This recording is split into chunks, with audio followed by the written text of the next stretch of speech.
How is semiosis used in existing creative work? This season we have focused specifically on how to encode semiotic signs. To do this, I have explained more of Peirce's obtuse terms into designer-centric examples. Now, as season 3 begins to wrap this theme up, in this episode and the next, we will look at 2 design and illustration examples of applied semiosis at work. Let us jump straight in. Welcome to episode 18, season 3 of Semiosis 101. As we wrap up the season's theme of encoding semiotic signs, we will spend the next 2 episodes on sign action in action. To do this, I will illustrate what we have learned in this season through an example of graphic design and one from illustration. We will use these 2 visual communication examples to explore everything from how the audience is creatively facilitated to interpret the meaning-bearing visual elements through the example's development, to where the examples employ Peirce's 10 sign classifications. One of these examples was produced by myself, and the other example is by a top London-based design agency. So, in these episodes, I will be able to show how semiosis can be applied within the creative process and analysed after publication. Hit subscribe to this YouTube channel and I will explain. Okay, what is the illustration project example then? That will be a set of picture book illustrations I created as a private commission for a surprise 21st birthday present for my niece Sarah, featuring her alter ego Princess Sazzles. The Freshfield Tiger narrative is an in-joke between us, based on a forest walk we had when she was 5. I will now use the Princess Sazzles to demonstrate how and where I encoded semiosis, with the caveat I have already previously stated that learning semiotics is not a how-to guidebook. The illustrations are a visual flow to get its target audience, the reader, to keep turning the pages to reach the end of a book. This episode's focus is instead a how-to through example. That means learning by example rather than a specific step-by-step linear guide. Okay, you got the difference? Good. If not, spend time watching the omnibus episodes to catch up on the cognitive differences in the approaches. Right, here is how I'm going to present this how-to episode. I will start on the macro level, meaning bearing in a state that Peirce calls thirdness. Then using both visual examples, I dig deeper through his state of secondness to the micro level of meaning bearing in a state of firstness. Is this already sounding too woo-woo? Okay, let us begin with what we see and worry about Peirce's perception states later. I can talk with authority on how the illustrations drip with semiotic signs. In the Princess Sazzles set of illustrations, we see picture book pages. In their specific ways, within the visuals you see meaning bearing to tell an actual story. For the primary target audience, my niece, the range of visual communication outcomes are intended to lead them to one of 2 intended outcomes. For my niece Sarah to reach the end of her 21st birthday present, to the last page, to get the joke. You viewers are not the primary audience.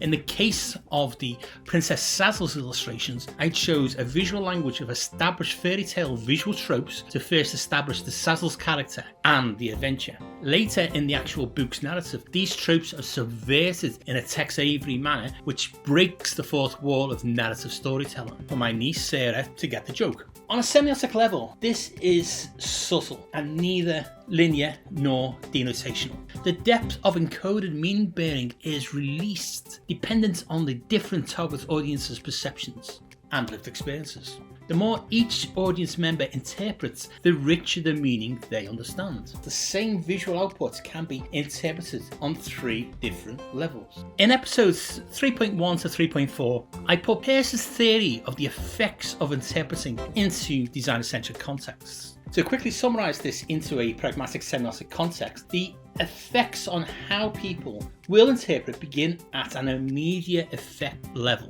then may continue to a dynamic effect and hopefully end at a final effect. If you see Princess, great, you are at an immediate effect level of interpreting.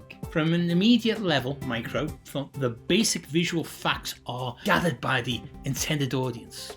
Visually, young girl, crown, walking, castle, forest path, etc. equals immediate interpretation, princess on an adventure. Great, job's a good one. Meaning gained?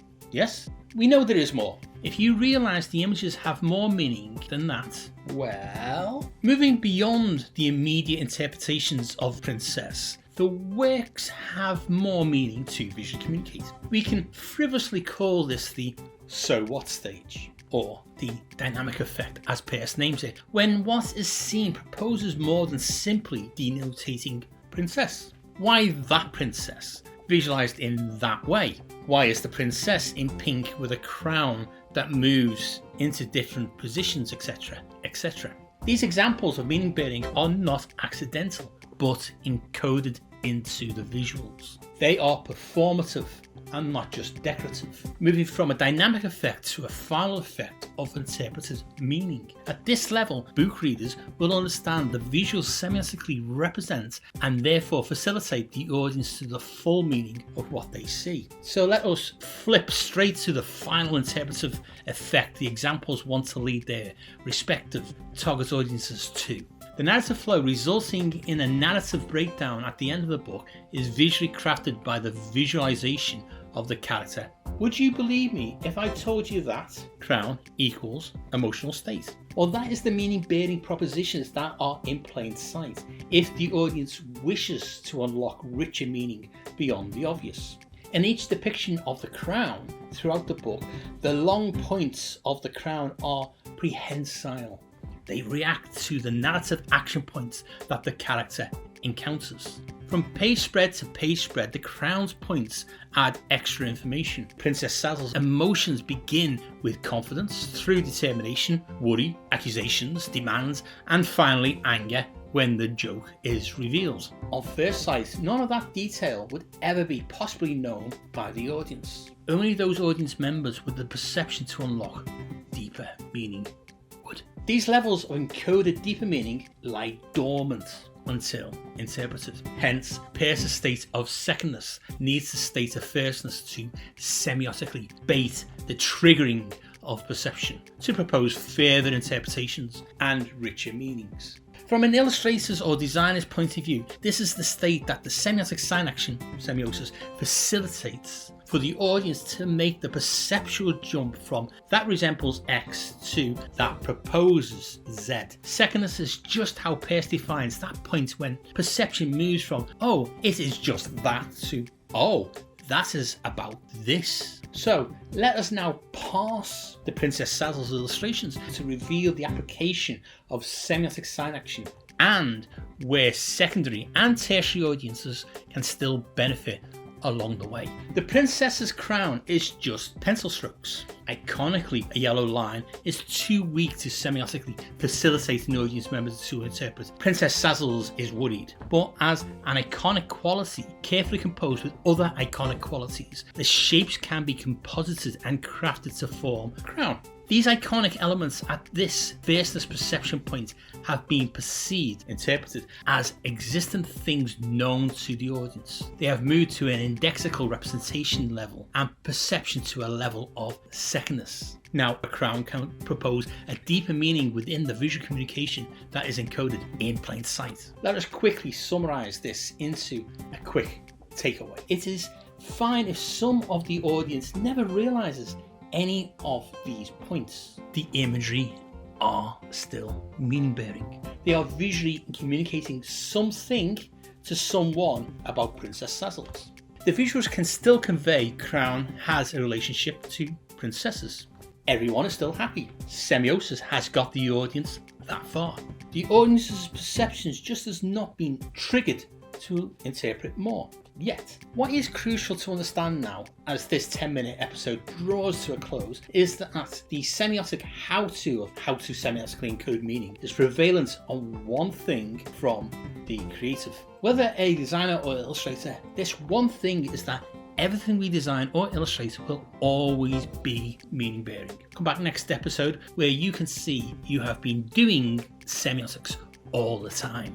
If you want to get a deeper semiotic analysis on how semiosis works in the Princess Sazel's example, then become a Semiosis 101 producer on Patreon. As part of the great Patreon only extra content, I have posted longer videos where I go into greater depth. Check them out. This link is in the description below. See you all again next week for more Semiosis 101 to help illustrators and designers to enhance your visual communication skills.